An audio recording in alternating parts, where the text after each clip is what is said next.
আসসালামু আলাইকুম, আমার নাম মোহাম্মদ বেলাল উদ্দিন। আমার দেশের বাড়ি হাতিয়া নোয়াখালী। আমার বাবা মারা যায় 2018 সালে ডিসেম্বরে। তখন আমি ইন্টার ফার্স্ট ইয়ার করি। তো বাবা মারা যাওয়ার পরে আমার পড়াশোনাটা অনেক কঠিন হয়ে যায়, কারণ আমার বাবা ছিলেন একজন ফার্মার। তারপর থেকে আমার জব করা শুরু হয় রেস্টুরেন্টে। বিভিন্ন রেস্টুরেন্টে আমি কিচেন হেল্পার, কমিজো ওয়ানে কাজ করেছি। লাস্ট আমি কাজ করেছি ইম্পেতাস লাউঞ্জ থেকে। দেন ওইখানে থাকা অবস্থায় আমি আরেকটা আদার্স ইনস্টিটিউটে কোর্স করি।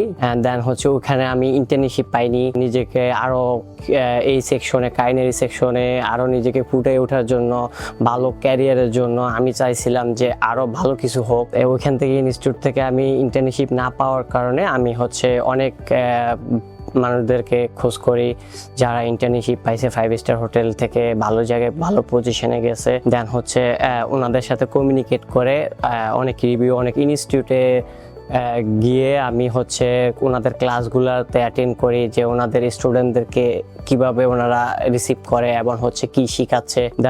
দেখার পর আমি ইএসএ আসি। ইএসএ আমার এসে অনেক পছন্দ হয়। গাইডলাইন, হাইজিন, হ্যাসাব, জিও লেভেল থেকে 3 মান্থ, 6 মান্থ, 1 বছরে অনেক ভালো ভালো গাইড দেয় এবং 100% ইন্টার্নশিপ পাওয়া যায়। এবং যারা এইখান থেকে কোর্স করে বের হয়েছে কেউ বেকার নাই।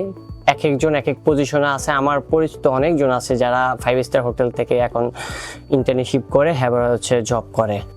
দেন ইনস্টিটিউটে আসি। যেহেতু আমার রেস্টুরেন্ট সেকশনে 4 ইয়ার মতো আমার এক্সপিরিয়েন্স আছে, তো আমি চেয়েছিলাম যে 3 মান্থের কোর্স করে একটা 5 স্টার হোটেল ইন্টার্নশিপ করব। এটা আমার স্বপ্ন ছিল। তুষার স্যারকে অনেক ধন্যবাদ যে উনি আমাকে একটা 5 স্টার ইন্টার্নশিপের ব্যবস্থা করে দিয়েছেন এবং আমি অনেক হ্যাপি। আলহামদুলিল্লাহ, আমি ফেব্রুয়ারি 1 তারিখে ইন্টার্নশিপে যাচ্ছি হোটেল রেনেসান্স ঢাকাতে। সবাই আমার জন্য দোয়া করবেন। আসসালামু আলাইকুম।